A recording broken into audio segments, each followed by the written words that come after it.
ये कहानी एक गर्वीली राजकुमारी की है जो अपने साम्राज्य में अपनी ताकत और खूबसूरती के लिए जानी जाती थी। उसका स्वभाव क्रूर और अहंकारी था।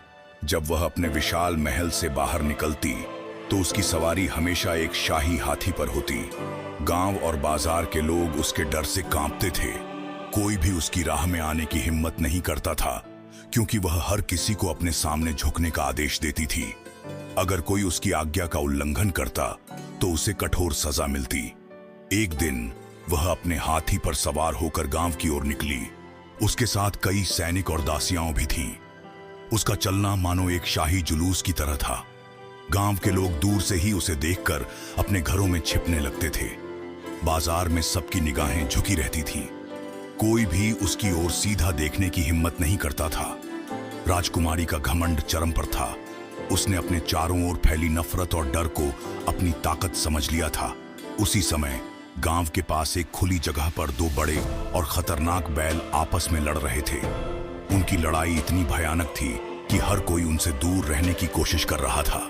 राजकुमारी ने जब उन बैलों को देखा तो उसे लगा कि वे भी उसकी शक्ति के सामने झुकेंगे। उसने अपने सैनिकों को आदेश दिया कि बैलों को उसके रास्ते से हटाया जाए, लेकिन बैल इतने आक्रामक थे कि किसी की भी हिम्मत नहीं हो रही थी उनके पास जाने की। राजकुमारी को यह बात सहन नहीं हुई। उसका अहंकार उसे खुद बैलों के सामने खड़ा कर दिया। वह अपने हाथी से उतरकर बैलों के पास गई और चिल्लाते हुए उन्हें अपने रास्ते से हटने का आदेश दिया। लेकिन बैल उसकी बातों को समझने के बजाय और भी हिंसक हो गए। उन्होंने उसकी ओर आक्रमण कर दिया।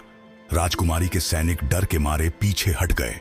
तभी अचानक एक साधारण कपड़ों में एक युवक वहां आया। उसकी आंखों में साहस और दृढ़ता थी।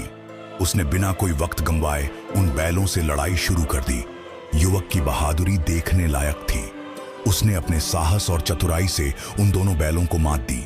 जब लड़ाई खत्म हुई तो बैल वहां से भाग गए। राजकुमारी चुपचाप खड़ी होकर यह सब देख रही थी। उसकी आंखों में पहली बार किसी के लिए सम्मान और आकर्षण था। उसने उस युवक की ओर देखा और महसूस किया कि वह अपने जीवन में पहली बार किसी के प्रति कृतज्ञ महसूस कर रही है। राजकुमारी ने युवक से बात करने की कोशिश की। उसने उसे धन्यवाद कहा और अपने महल में आने का निमंत्रण दिया, लेकिन युवक ने उसकी बातों को अनसुना कर दिया और वहां से चला गया। यह पहली बार था जब राजकुमारी को किसी ने अस्वीकार किया था।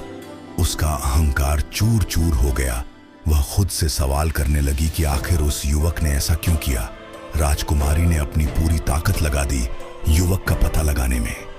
उसने अपने सैनिकों को आदेश दिया कि उस युवक को ढूंढ कर लाया जाए।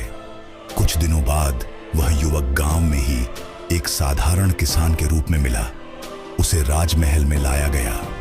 राजकुमारी ने उससे अपने प्रेम का इजहार किया और उससे शादी करने का प्रस्ताव रखा, लेकिन युवक ने विनम्रता से यह प्रस्ताव ठुकरा दिया। उसने कहा कि वह राजकुमारी की क्रूरता और घमंड को नहीं सह सकता। वह एक साधारण जीवन जीना चाहता है, जहां लोगों का सम्मान, प्यार और दया पर आधारित हो, न कि डर और सत्ता पर। यह सुनकर राजकुमारी के भीतर कुछ टूट गया।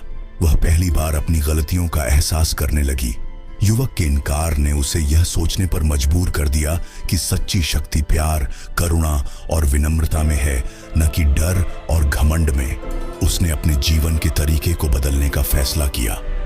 धीरे धीरे वह एक दयालु और न्यायप्रिय शासक बनने लगी। उसके इस बदलाव ने पूरे राज्य को चौंका दिया।